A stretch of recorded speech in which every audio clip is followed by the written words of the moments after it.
Entonces el día de hoy, hermanos, vamos a ver la tercera lección, o sería la cuarta de la serie, pero la tercera lección de este material, y es la segunda de tres que habla de la existencia de Dios. ¿Ok? La semana pasada vimos la causa y el efecto, y esta semana vamos a estudiar el diseño, que también se conoce como el argumento teleológico.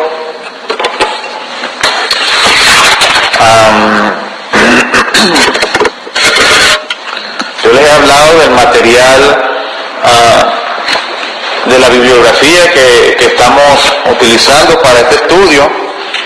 Les recuerdo que entre otros, estamos usando el libro de Apologética, herramientas valiosas para la defensa de la fe, de Norman Geisler y Ron Brooks. Este es un libro muy interesante para el estudio de la apologética.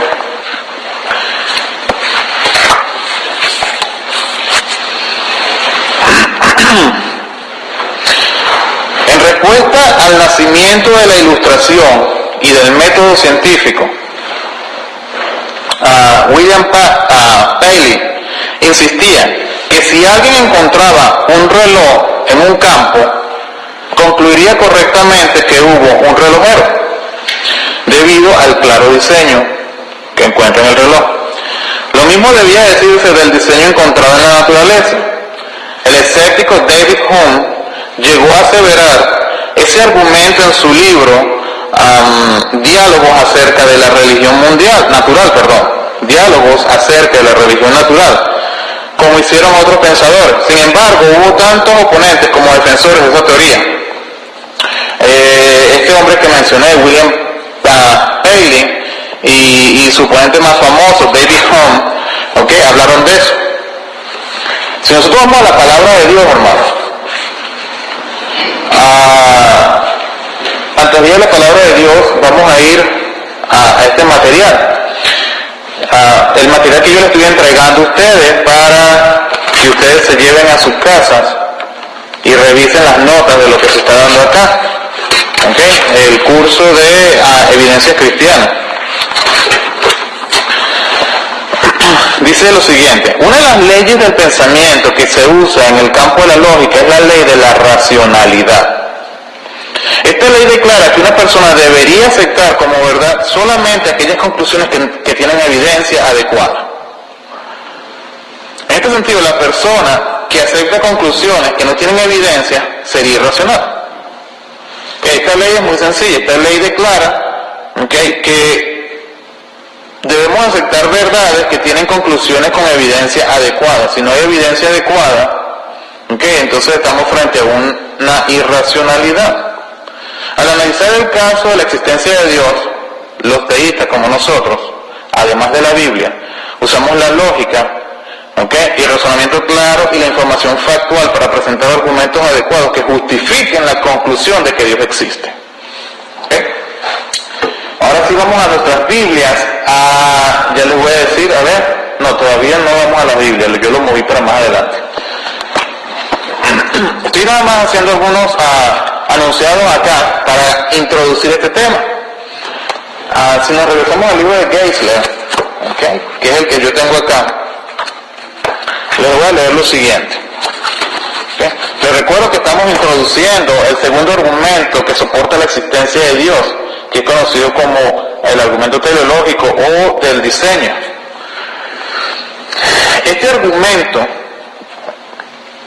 razona a partir de un aspecto específico de la creación, para ir luego al creador que lo puso ahí. Argumenta a partir del diseño al diseñador inteligente. A partir de un diseño concluimos que hubo un diseñador inteligente. Básicamente ese es el argumento. Dice de la siguiente manera: todo diseño implica un diseñador. Hay un gran diseño en el universo, por lo tanto debe haber un gran diseñador del universo. Pero vamos a ir profundizando en este tema.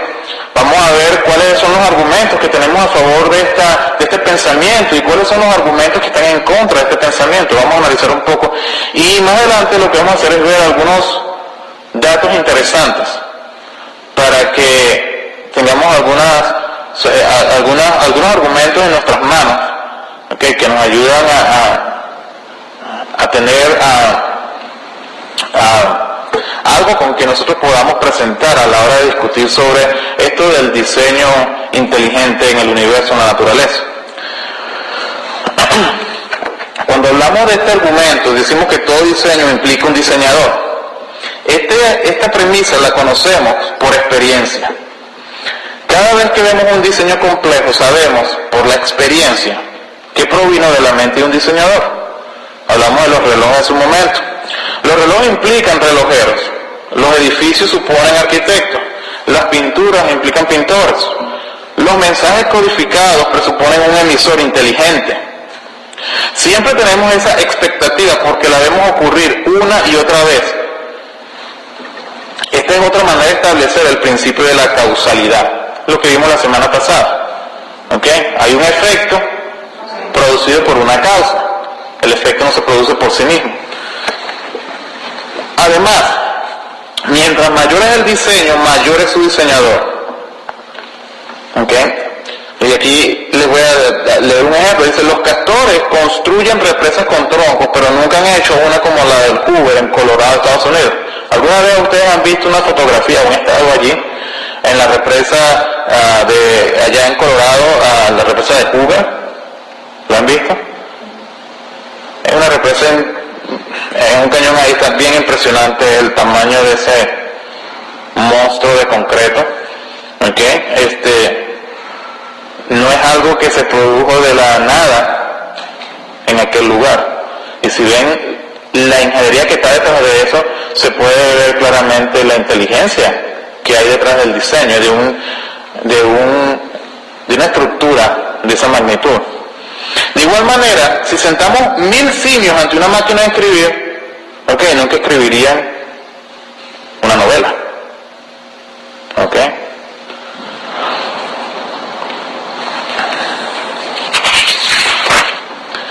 Aquí debemos mencionar que hay una diferencia entre los patrones sencillos y del diseño complejo. Y aquí hay un punto bien importante, hermanos, que entender sobre este argumento del diseño.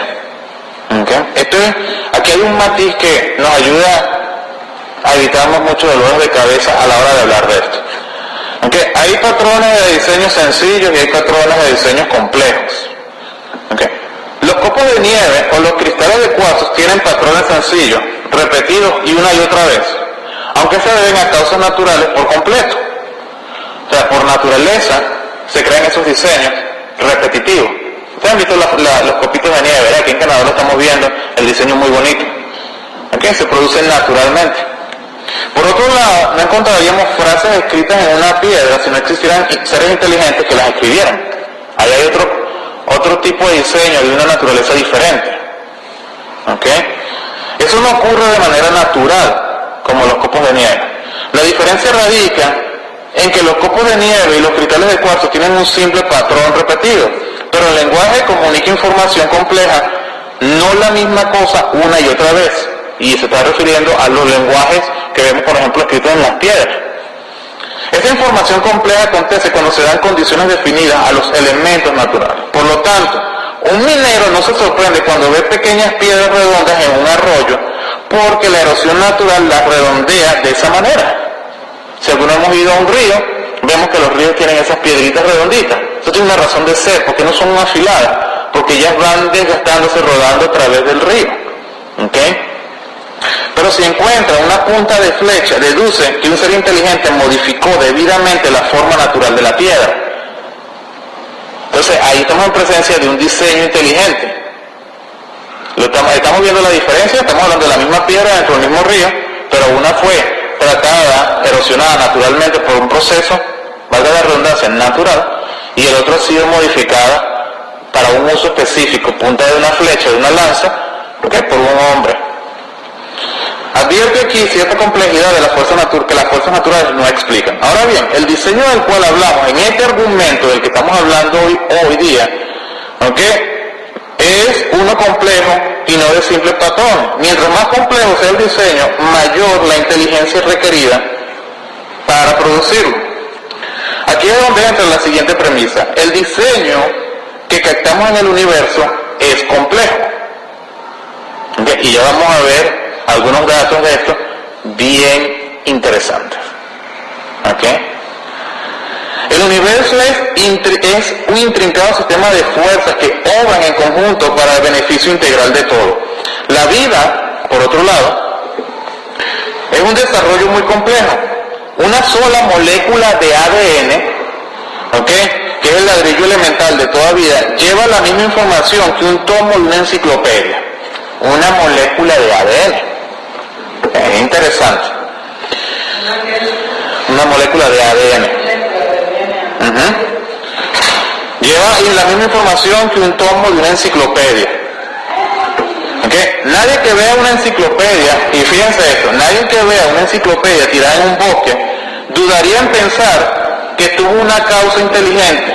De modo que cuando encontramos una criatura viva compuesta de millones de células constituidas por ADN, debemos suponer que de igual manera tiene una causa inteligente detrás. ¿Qué está diciendo? Si nos conseguimos un libro de una enciclopedia en el bosque, ¿okay?, sabemos que alguien creó ese libro.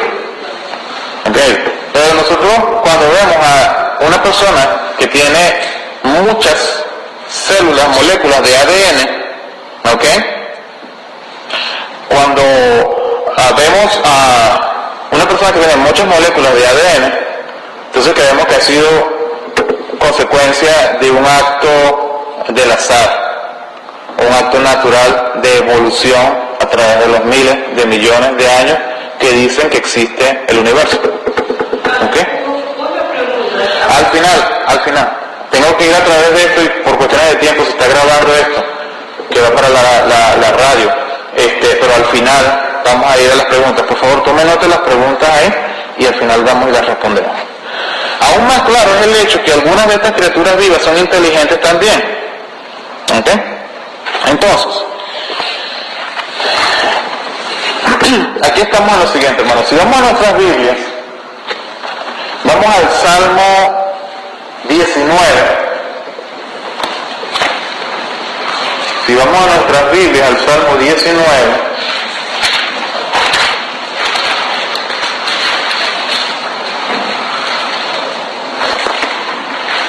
versículo 1. ¿Lo tienen ahí? ¿Cómo dice? Por favor, sí. Los cielos cuentan la gloria de Dios y el firmamento anuncia la obra de sus manos. Los cielos cuentan la gloria de Dios y el firmamento anuncia la obra de sus manos. Es interesante, hermanos, que la Biblia nos habla acerca del diseño que viene de la mano de Dios, el diseño del universo. Entonces, vamos a ver el argumento teleológico. Para probar la existencia de Dios, los teístas frecuentemente usan el argumento teleológico. Teleología es una palabra que hace referencia al propósito o al diseño. Que hay un diseño con propósito. Hay un trabajo que tiene un propósito. Hay un diseño que está detrás de lo que se diseñó, de lo que está construido. Por ende, este enfoque sugiere que donde hay diseño debe haber un diseñador. En una forma lógica se presenta el argumento de la siguiente manera, y ya lo mencioné, pero lo voy a repetir. Si el universo muestra evidencia de diseño, debe tener un diseñador. El universo, efectivamente, muestra evidencia de diseño, por lo tanto, el universo debe haber tenido un diseñador. Los incrédulos admiten que no se puede obtener un poema sin un poeta, una ley sin un legislador, una pintura sin un pintor, un diseño sin un diseñador. Sin embargo, aunque muchos incrédulos admiten que el diseño demanda un diseñador, niegan que exista diseño suficiente en la naturaleza para establecer la existencia de un gran diseñador. Ya hemos visto estos temas en la semana que hemos estado estudiando de estos temas de apologética cristiana, y vemos como a cada argumento que presenta de una u otra manera una cierta evidencia de la existencia de Dios, siempre la ciencia le da la vuelta para determinar la no validez, ¿okay?, de ese argumento. de ese argumento que declara la existencia de Dios. ¿Ok? No hay, hermanos, miren, no hay divergencia en la idea de que exista diseño inteligente en la naturaleza entre el teísta y el ateísta, entre el creyente y el no creyente. Todos creen que sí hay diseño inteligente, porque la misma ciencia lo estudia a nivel biológico, a nivel físico, a nivel químico, y lo que hacen es que ponen sobre el papel lo que descubren del funcionamiento de los elementos vivos que hay en el planeta. Estamos en un proceso de descubrir cómo está formado biológica, física, químicamente los elementos materiales que están en este planeta. Entonces no hay duda de ninguna de las dos partes, por llamarlo, por irnos en blanco y negro, de la existencia de inteligencia o de diseño inteligente. Pero el punto de desacuerdo es si existe o no diseño adecuado en la naturaleza para probar la existencia de un diseñador. Ahí es donde está el punto. Si reconozco que hay un diseño inteligente en la naturaleza y en las cosas que vemos, pero esos son productos de un proceso de evolución y todos estos argumentos con los que la ciencia nos tiene acostumbrados. ¿Ok? Ahora, vamos a hablar hoy de dos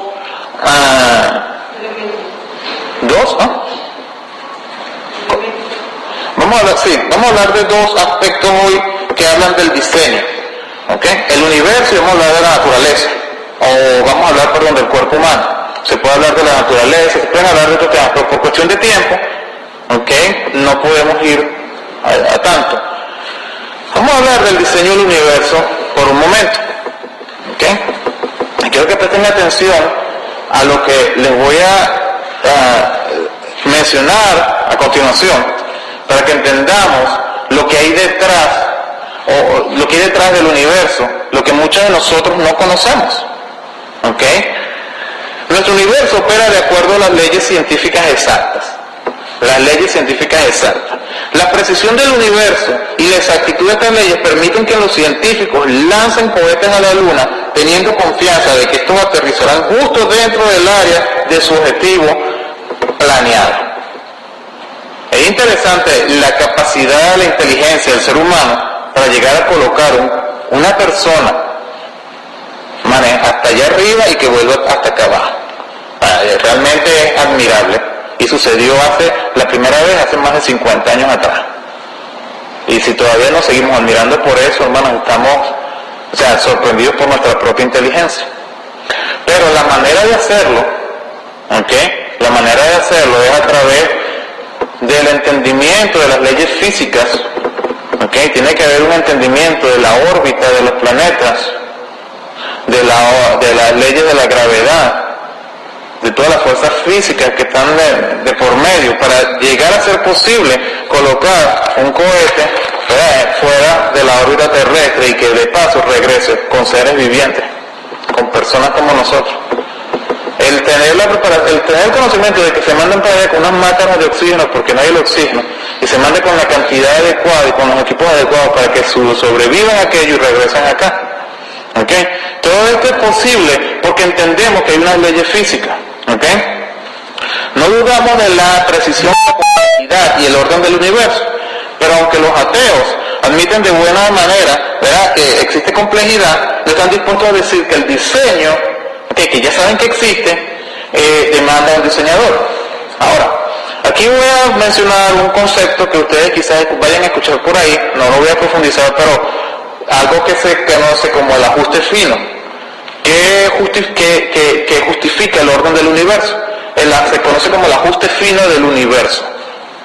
El ajuste fino del universo.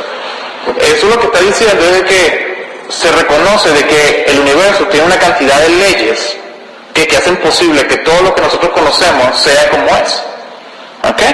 La ley de la gravedad, cómo giran los planetas, el movimiento de las galaxias, de los planetas, de los satélites alrededor de los planetas, del Sol, de la Luna y de todas estas cosas. Hay tres razones básicamente, ¿ok?, que justifican la existencia de un ajuste fino del universo. Se las menciono: necesidad, azar o diseño. ¿Okay? Lo voy a explicar brevemente. Esto que les voy a decir no está en el material que ustedes tienen, ¿okay? Así que pueden tomar nota de esto. Necesidad, azar y diseño. La necesidad es un argumento que usan los no creyentes para decir de que era necesario que se creara el universo de la manera como está creado para que la vida se diera. O sea, a raíz de todas las leyes físicas y todas las leyes y toda la composición química en la que nosotros estamos envueltos, ¿okay?, entonces era necesario que eso fuese así para que la vida se diese. Pero, ¿qué es lo que sucede? Si eso fuese así, hermanos, nosotros pudiésemos replicar la vida que hay acá en otro lugar. Les voy a hablar ahorita de un poquito del tamaño del universo. Y hasta ahora todos los estudios que se han hecho no han encontrado ni siquiera remota posibilidad de vida similar a la vida que hay acá. ¿Okay? Entonces, si hay una necesidad, el universo era necesario que todo esto se diera de la manera que se está dando, y en un espacio tan vastamente grande solo se crea acá, eso inmediatamente, sin ponernos en discusiones de temas teológicos ni nada de esto, es más bien, digamos, filosófico, nos pone a dudar de por qué en un espacio tan grande existe solamente en un punto de todo ese espacio tan grande esto que nosotros tenemos, que conocemos como vida. ¿Okay? Entonces ese argumento de la necesidad de que esto se dé, de que todas estas cosas se den juntas para que haya vida acá, es tan irracional como lo siguiente: la posibilidad de que la vida se dé en el universo con las condiciones que hay acá es algo así como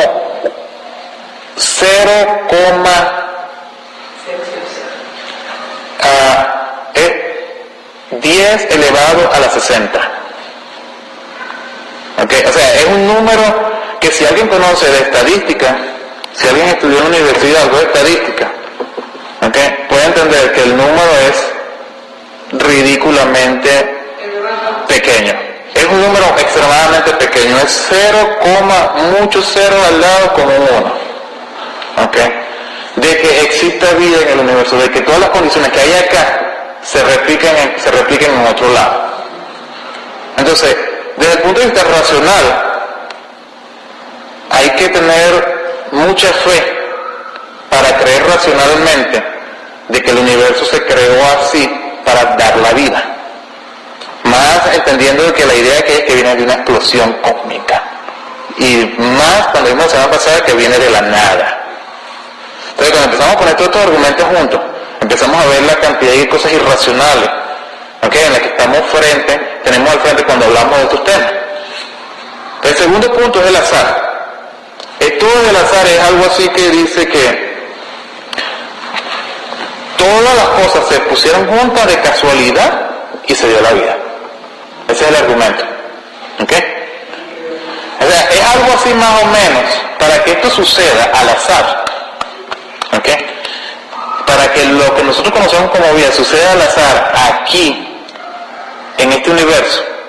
Estamos hablando que se podría equiparar, o se podría comparar, contrastar, como que un tornado pase por un lugar lleno de chatarra, revuelva toda la chatarra y produzca un Boeing 747 listo para salir a volar. O sea, la probabilidad de que eso suceda, hablando de números estadísticos, es eso, de que ese azar se dé de esa manera. Entonces estamos nuevamente frente a algo que es totalmente irracional. Entonces, el tercer argumento es el diseño. Entonces, por eso hablamos del diseño detrás, ¿okay?, de lo que nosotros conocemos en el universo. ¿Okay? Entonces, vamos a hablar un poco acerca del universo. Y les voy a dar algunos datos. Algunos números no más Si lo quieren anotar, igual aquí lo van a tener en su material. ¿Ok? Pero nada para que tengan una idea de qué estamos hablando. Es bueno que tengan los datos ustedes, y así como yo se lo estoy diciendo, se lo sepan decir a otra persona. ¿Ok? La idea de este estudio es que ustedes tengan las herramientas para simplemente hablar con una persona de manera racional, ¿ok?, sobre los temas de la existencia de Dios y todo esto. Y bueno, si vamos a respetar una conversación racional, nos vamos a plantar una conversación racional respecto a la existencia de Dios y todas estas cosas, bueno, vamos a plantearnos una conversación racional. Y respóndeme a lo siguiente que te voy a decir. Bueno, entonces te voy a dar algunos datos del universo. Vamos a hablar un poquito del tamaño del universo para después entender los detalles. Okay. El diámetro del universo, hermanos, se estima que tiene, algo alrededor de 20 billones de años luz. El número es grande, pero yo le voy a decir esto. El diámetro, es de un extremo del universo al otro extremo en línea recta.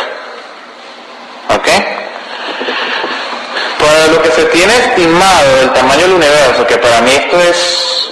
Yo doy estos números porque respeto los números que esta gente está diciendo. Para mí en historia y en chiste yo no me creo que estos números tengan que un sentido racional para yo dar. Mira, para yo hablar de esto. Mira, cuando nosotros vamos a construir una pared y le vamos a meter una plomada, si nosotros aquí en Canadá las paredes de las casas generalmente estándar son 8 pies de altura, hay unos niveles que miden 4 pies de altura. Tú para tener una referencia real de esa pared, tú tienes que meter un nivel de unos 4 pies de largo para que te dé una realidad de la pared. Pero si tú le metes un nivel de 1 pulgada, porque hay unos nivelitos que miden 1 pulgada, y se lo pones a un lado en la pared, tú no tienes una cantidad representativa de pared sobre la cual tú estés poniendo ese nivel para que tú efectivamente digas que esa pared está nivelada. Porque tú puedes estar en una bombita de la pared que no puedes percibir porque el nivel de medición es muy corto. Si el universo tiene 13.800 millones de años, como la ciencia lo declara, y nosotros no tenemos más registros, más de 200, 400 años de historia, donde tengamos registro de alguna manera que nos den datos científicos. Tú dime, ¿con qué te vas a comer el resto de los 13.700, no sé qué cuántos millones de años que hay de promedio? Sí, hay unas maneras de hacer los cálculos matemáticamente y todo esto, haciendo la expansión de las cosas. Estuvimos hablando la semana pasada del tema, la primera, segunda ley de la termodinámica, y vimos algo de esto. Se pueden hacer unos cálculos, unas estimaciones, pero yo estoy seguro en mi corazón, y esto es muy personal, esto no se tiene que tomar ni siquiera se tiene que escuchar acá, que esos valores están mal. La Biblia declara de que la edad de la Tierra, y yo no discuto eso. Esos números para mí no tienen sentido. Pero hablando secularmente, cuando nosotros vemos la edad, cuando hacemos estudios de la genealogía y todo esto, y vemos la edad desde el principio de la creación hasta Abraham 2000 años, después de Cristo 2000 años, de Cristo para acá 2000 años más, entonces ahí podemos sacar una edad de la Tierra. Entonces, el diámetro de la Tierra son, ya les dije, 20 billones de años luz. Le voy a decir algo. Esto significa, la velocidad de la luz es aproximadamente 300.000 kilómetros por segundo. 300.000 kilómetros por segundo. No, a la velocidad en línea recta. 300.000 kilómetros por segundo. Esto quiere decir que tú a 300.000 kilómetros por segundo te vas a tardar 20 billones de años para llegar de un extremo al otro extremo de la Tierra, a esa velocidad, a 300.000 kilómetros por segundo. Dale, compadre, que tienes que correr bastante, ¿verdad? Sí. Estiman que existe un promedio de 1 billón de galaxias. 1 billón es 1 millón de millón en español. En inglés 1 billón son 1000 millones. Pero bueno, 1 millón de millones o 1000 millones, hermanos, igualito sigue siendo una cantidad estratosféricamente gigante. ¿Ok? Se habla de que existe un promedio de 1 billón de galaxias en el universo, ¿ok? Y un promedio de 25 sextillones de estrellas, ¿ok? No tienen que rehacer récord de esta información, solo que quiero dar algunos datos aquí. Quiero que agarren una idea por lo que viene a continuación, ¿ok? La Vía Láctea, que es una de las galaxias de todas estas tantas que se están mencionando, ¿ok? Contiene, según las estadísticas, según los informes científicos, ¿verdad? Y las estimaciones, más de 100 billones de estrellas, ¿ok? Y es tan grande que viajando a la velocidad de la luz se recorrería 100.000 años para atravesarla, ¿ok? 100.000 años para atravesarla. Para que ustedes tengan una idea, ¿ok? Del tamaño de la Vía Láctea, yo les traigo esta ilustración acá. De este extremo, de esta regla, a este extremo hay una pulgada. Okay. Si nosotros traemos a escala la distancia entre el Sol y la Tierra, de aquí al Sol, ¿okay? Nuestro planeta está aquí y el Sol está aquí, ¿okay? A una pulgada de diferencia acá. La estrella más cercana, si esta es la Tierra, esta es el Sol, la estrella más cercana está el doble de la distancia de aquí a Hyde Park, aquí en Toronto. ¿Ok? La siguiente estrella está de aquí a Hyde Park el doble de la distancia. ¿Ok? Y desde aquí, desde el planeta hasta el centro de la galaxia, ¿ok? El plano que tendríamos que hacer es 3.5 veces el diámetro de la Tierra, más o menos 40.000 kilómetros. O sea, si yo quiero llegar al centro de la galaxia desde aquí a escala, para que tengan una idea, estaría a 40.000 kilómetros de aquí. Para que ustedes tengan una idea de lo extenso y de lo vasto, el tamaño, ¿okay? Y estoy hablando nada más de la Vía Láctea, no estoy hablando del universo.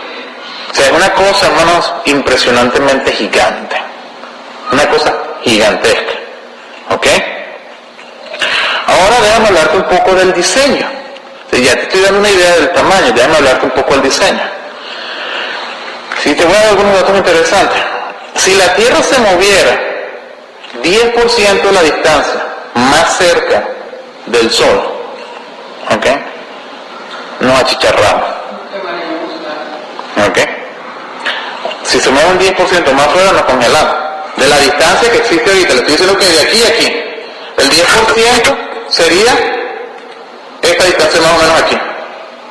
¿Ok? Si se movería esta distancia. Voy a tener un número realmente revelador, escucha lo que te voy a decir ahorita. La Tierra, hermano, mira, la Tierra rota en su eje, y escucha esta información nomás. La Tierra rota en su eje a una velocidad de 1000 millas por hora en línea ecuatorial. Y simultáneamente viaja alrededor del Sol a 70.000 millas por hora, aproximadamente 19 millas por segundo. Mientras que el Sol y su sistema solar están girando a través del espacio 600.000 millas por hora en una órbita tan grande que se ha estimado que tomaría más de 220 millones de años solo para completar una simple órbita. ¿Ok? Ahora, fíjate esto, mientras la Tierra rota alrededor del Sol, ella se va separando, y miren cómo funciona esto. Mientras que la Tierra rota alrededor del Sol, ella se va separando en línea recta 1/9 de pulgada cada 18 millas. O sea, a medida que él va haciendo, cada 18 millas ella se va alejando. Si vamos, por ejemplo, este es el Sol y la Tierra va cruzando por aquí, ¿ok? Entonces, cada 18 millas ella se va alejando 1/8 de pulgada del Sol y va haciendo esto. Y después se va así, y después se hace como una rotación no circular perfecta, sino más bien como oval. ¿Ok? Ahora, te estoy diciendo que es 1/8, pero 1/9 pulgada cada 18 millas, te lo voy a decir así. Se aleja, te lo voy a traer en distancia que nosotros manejamos. 2.8 milímetros del Sol cada 30 kilómetros. Cada 30 kilómetros de recorrido se aleja 2.8 milímetros. Si no se alejara un noveno, si no se alejara un octavo de pulgada, ¿ok? Un octavo de pulgada, que son 2.5 milímetros, nos congelamos. Y si se alejara un décimo más, ¿ok? Nos achicharramos. ¿Okay? La información la pueden ver en el material que les estoy dando. Esto habla de pulgadas, de millas y todo esto, yo simplemente lo traigo. ¿Qué te quiero decir? En 30 kilómetros de distancia, la órbita del Sol, de la Tierra alrededor del Sol, tiene una variación de 2.8 milímetros. Si esa variación se moviera 0.3 milímetros y fuera 2.5, nos congelamos. Y si fuese 3.1 milímetros en esos 30 kilómetros, ¿ok? Nos achicharramos. Fíjate una cosa, 30 kilómetros son más o menos de aquí a Brampton, para que tengas una idea. Y el margen de distancia es esto. Y el margen que le estoy hablando de roce es 0.3 milímetros. No sé si usted sabe lo que son 0.3 milímetros, pero desde allá usted no lo va a ver aquí. Y es 0.3 milímetros de aquí a Brampton. Se desvía o nos congelamos o nos achicharramos. Estos son el tipo de reglas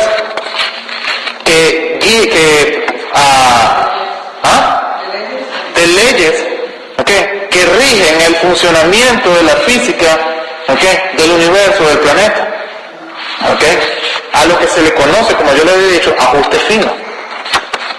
¿Okay? Un par de datos más acerca de esto.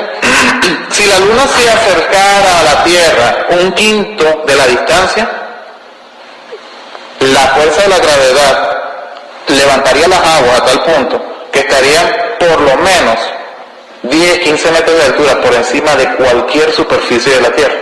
O sea, si estuviésemos más cerca de la Luna, hubiesen inundaciones. Okay. Pero total. Okay. Ahora, ¿qué pasa si se reduce a la mitad o se duplicara el ritmo de rotación de la Tierra? Se redujera a la mitad o se duplicaría la duración de las estaciones. ¿Qué sucede con eso? No habría el tiempo necesario para que las cosechas se diesen y hubiese hambruna en el planeta. O por lo menos, la vida como la conocemos no existiese. ¿Ok? Fíjate otra cosa más interesante. Nosotros inhalamos oxígeno y exhalamos dióxido de carbono. Y las plantas absorben el dióxido de carbono y producen oxígeno. Qué casualidad. ¿Ok? El balance que hay dentro de la naturaleza en el planeta. ¿Ok? Ahora, el punto es este. ¿Se puede esperar que una persona razonable crea que estos requisitos exactos para la vida se reunieron solo por accidente al azar? Y el punto es este, hermano, es que nos enseñan en la escuela que es así. Y está demostrado, ¿ok?, en estudios de cómo funciona la mente, que es más fácil aprender desde cero, de no tener nada, que tener que desaprender para aprender algo nuevo. Porque ya tenemos un juicio creado en función al conocimiento previo que tenemos. ¿Ok?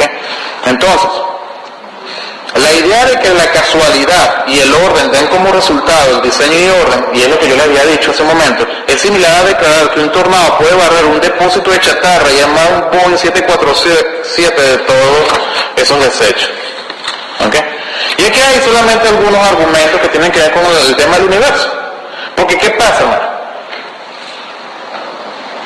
Yo personalmente tengo quizá una enciclopedia de nombres de las personas que me han dicho fanático. De hecho, ayer un primo me escribió en el Facebook que a mí ¿cómo es que dice que escribió? Que él cree que a mí me comieron el coco. ¿Ok? Que me han comido el coco. ¿Por porque yo creo que un comentario ahí de un video de un aborto y una cosa y diciendo que Hillary Clinton está apoyando los abortos después de las 20 semanas, ¿ok? Y que eso no está bien. A mí realmente me interesa un comino quién sea Hillary Clinton o quién sea Donald Trump. Eso no es mi problema. El problema es que yo tengo unos valores, unos principios, ¿ok? Y yo no, si yo estuviese en los Estados Unidos, yo voto por valores y principios, yo no voto por candidatos. Si vamos a decir que Donald Trump es un tipo aquello y lo otro, oye, no vamos a sacar el currículum a Hillary Clinton. Gente con menos récord criminal que ella está en la cárcel ahorita en los Estados Unidos. Pero ella es una corrupta que ha movido mucha influencia. ¿Verdad? Pero entonces el punto de que a mí yo comenté de que esa mujer apoya el tema del aborto, y lo digo en el último debate que se dio hace 2 días atrás, hace unos días atrás, ¿ok? Y bueno, salieron todas las críticas sobre eso. Yo, bueno, ¿qué estamos haciendo acá? ¿Verdad? Entonces, yo soy en contra del aborto. Y hasta ahora la libertad que tenemos los cristianos de hablar nuestras ideas, yo pongo esa idea ahí, yo digo que esa mujer es pro aborto, por lo tanto todos los cristianos que sepan de esto no vayan a votar por eso. ¿Ok? Y tengo muchas amistades en los Estados Unidos y familia, de hecho. Mi esposa es americana. Y me interesa lo que pase ahí, no solamente porque es el país de mi esposa, pero también porque es un país que tiene influencia en el mundo entero. Y lo que sucede allá, Estados Unidos le da un resfriado, un estornudo y le da un resfriado al resto del planeta. Entonces, con toda la maquinaria que tiene ese país, puede exportar esa ideología a todos lados del mundo, y no es donde estamos hoy en día. Pero me dicen que me han lavado el coco. Pues yo le pregunté si estaba de acuerdo con el aborto y todavía estoy esperando la respuesta. Pero el problema del aborto es que el aborto es la maldad que hay en el mundo, porque en nuestro país no llega el aborto y abortan como locos. Mira, hay muchas cosas, ¿verdad? Pero el punto es este. La respuesta que yo recibo es que tú no te das cuenta que es un mal hombre y tal, pero dame un argumento real, dime un hecho, dame un hecho. Entonces, no podemos nosotros, hermanos, caer en discusiones irracionales, ¿ok? No podemos nosotros caer en discusiones irracionales con la gente que nos llama irracional a nosotros y que no dan un argumento para tener una conversación racional en ningún aspecto de la fe. Y este curso de apologética cristiana se trata de darnos a nosotros argumentos fuera de la Biblia para que esta gente no nos llame ignorantes. Porque, como lo dije al principio de esta serie, hace 2 o 3 semanas atrás, ¿okay? Es más difícil soportar la posición de un ateísta, ¿okay? Y demostrarla que simplemente decirlo de la boca para afuera. Y ahora yo estaba escuchando esta gente que está detrás de todo esto de la apologética cristiana, y ellos hablan, y lo que sucede es esto. Esa gente que anda por ahí, que mientras más grita y más insulta y más te procuran hacer, poner por debajo con palabras descalificativas, ¿okay? Con descalificativos y con todo este tipo de cosas, son las personas que menos tienen argumentos. En el momento en que tú le pides razón de algo, no te van a tener de la razón de por qué, porque no conocen nada tampoco. No es que una bolita de borreguito siguiendo una idea. ¿Ves? Es que eso no, es que es lo... Y también te voy a decir una cosa, también, y lo digo, mira, con mucho respeto y con mucho cuidado, pero nosotros los cristianos también le hemos dado pie a eso a la gente. Porque muchas veces nos encerramos en nuestro círculo, ¿verdad? Y entre nosotros nos estamos ahí. Y yo he escuchado pastores que mandan y predican y dicen de que no te metes con el mundo y no aquello, no lo otro. Oye, espérate un momento, estamos en el mundo, conoce el mundo. No me digan que me encierran. Vamos a ser unos buenos cristianos, vamos a conocer la fe, vamos a conocer los argumentos allá afuera y vamos a hablar la verdad, hermano. Es que lo que pasa es esto, la verdad está en la Biblia, nosotros manejamos la verdad, la tenemos. Vamos a conocer, ¿verdad?, los argumentos del mundo y vamos a rebatirlo racionalmente. De eso se trata esto. Y vamos a empezar a cerrar piquito por piquito, poco a poco. ¿Verdad? Porque saben una cosa, al final la Biblia dice que toda rodilla se inclinará ante Dios. Amén, así es. Punto. Tenemos la razón y es. Pero nosotros hacemos esto, como lo dijimos al principio, un proceso de preevangelismo para tumbar las barreras de incredulidad que hay en la gente, al demostrarles que las cosas que ellos soportan son más irracionales que cualquier otra cosa. ¿Ves? Entonces de eso se trata esto. En este estudio, hermano, hay otros puntos. Voy a hablar muy rápidamente, en 5 minutos nomás, no voy a dar mucho detalle de esto, del diseño del cuerpo humano. ¿Ok? Los incrédulos dicen que el cuerpo humano es un resultado de un proceso de evolución. ¿Ok? El tiempo y la naturaleza han producido algo. Es una mezcla entre tiempo y naturaleza. ¿Ok? Y bueno, y pues nos volvemos a enfrentar a este tipo de argumentos. ¿Ok? Cuando nosotros empezamos a ver el cuerpo humano, y aquí, por ejemplo, la hermana Sonia, que tiene estudios de medicina y todo eso, y la gente que me escucha acá, ¿okay? Yo soy ingeniero civil y yo no tengo conocimiento, por eso yo leo y yo lo que digo, lo digo con algún fundamento basado en algún material que yo estoy, porque yo no he estudiado esto en mi carrera profesional, yo no soy un profesional en esta área. ¿Okay? Simplemente yo leo los argumentos, busco las fuentes, las verifico, ¿okay? Y simplemente digo lo que se dice. ¿Okay? Pero si nosotros miramos el cuerpo humano, se pueden ver, ¿okay?, en 4 niveles. Primero, las células, que representan los elementos más pequeños de la vida. Segundo, los tejidos, que son tejidos muscular, nervioso, que son un grupo de la misma clase de células que realizan la misma clase de actividad. Tercero, los órganos, que el corazón, el hígado, etcétera, que son grupos de tejidos que trabajan juntos en armonía. Y cuarto, los sistemas, que son sistemas reproductivos, circulatorios, etcétera, que están compuestos de grupos de órganos que realizan funciones corporales específicas. ¿Ok? Ahora, el cuerpo está compuesto de más de 250 diferentes clases de células, que si glóbulos rojos, glóbulos blancos, células nerviosas, dale y no pares. ¿Ok? Haciendo un total aproximado de 100 trillones de células en un adulto promedio. Estamos viendo un universo celular ahora. Vimos el universo grande ya, ahora vamos a vernos nosotros como diseña los seres humanos. Y por eso tan en contra estoy del aborto. Y ningún cristiano puede apoyar una causa abortiva. Algunos estudios que esta gente hace dicen, si se juntan de extremo a extremo todas las células del cuerpo humano, rodearían la Tierra más de 200 veces. El número es impresionante sabiendo lo pequeño que son. Un núcleo. Sí, la doctora me está diciendo que sí es así. Así es, ¿verdad? Ok. Dentro del citoplasma ocurren más de 20 reacciones químicas diferentes en todo momento. Y cada célula contiene 5 componentes principales que se encargan primero de la comunicación, de la eliminación de desechos, tercero de la nutrición, cuarto de la reparación y quinto de la reproducción.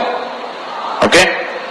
El núcleo es el control central de la célula. Dentro del núcleo está el equipo genético de la célula, que son los cromosomas y los genes que contienen el ácido desoxirribonucleico, que es el ADN. La palabra siempre me ha costado decirla, porque esta vez es medio compleja, pero ácido desoxirribonucleico, que es el ADN, ¿okay?, que es una supermolécula que contiene el código de información para la duplicación de la célula y tiene la identidad, ¿verdad?, de nosotros ahí adentro. Se ha estimado que si se coloca la célula de un extremo a otro, el ADN de un adulto, llegaría al Sol y de regreso 400 veces. La información que está en la célula del ADN, ¿verdad?, de un adulto, iría del Sol y de regreso 400 veces. La molécula de ADN hace algo que los seres humanos todavía no podemos lograr. Y aquí es donde vamos a dar algunos puntos interesantes en los próximos minutos. Almacena información codificada en un formato químico. Aquí está José, que es de sistemas, y él sabe el tema de las memorias y cómo se hace la cuestión. Las moléculas de ADN almacenan información codificada en un formato químico y luego usa un agente biológico que llaman el ARN para decodificarlo y activarlo. Eso es algo que el ser humano todavía no ha hecho. Nosotros grabamos información en memorias físicas y de una manera ahí yo no sé cómo va la cuestión.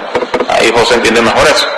Si se escribiera en el inglés el ADN del ser humano normal, llegaría a un juego de 300 tomos de enciclopedia de aproximadamente 2000 páginas cada uno. Estamos viendo la magnitud de información que está contenida en estos pequeños elementos, que son lo más esencial del cuerpo humano. En el espacio aproximado de 1/8 de pulgada cúbica, ¿okay?, se puede colocar toda la información genética que se requiere para reproducir la población humana entera, alrededor de 6.000 millones de personas.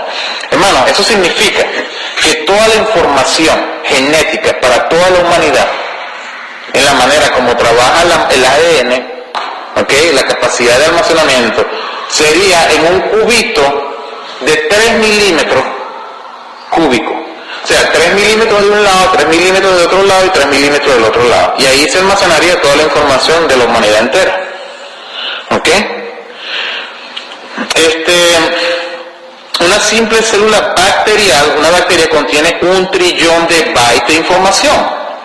Yo no sé ni cuánto es eso, pero ya de repente José puede tener una idea. 1 trillón de bytes de información. Una simple célula contiene la misma cantidad de información de todos los libros de biblioteca más grandes del mundo que contenga 10 millones de volúmenes. O sea, hermano, lo que le estoy diciendo aquí, estamos hablando simplemente del tamaño, ¿ok?, de la capacidad que tiene nuestro organismo de almacenar información. Y algo que nosotros todavía no hemos podido replicar en computadoras ni nada de esto. No dudo que algún día esto va a llegar, si es que primero no llega Cristo. Pero tenemos la capacidad de desarrollar nuestra mente más y más, ¿ok?, y alcanzar logros. ¿Ok? Si nosotros partimos nuevamente retrayendo la información que habíamos visto la semana pasada de la causa y el efecto del concepto de lo que era la nada, de la creación del universo de la nada, entonces vamos a traer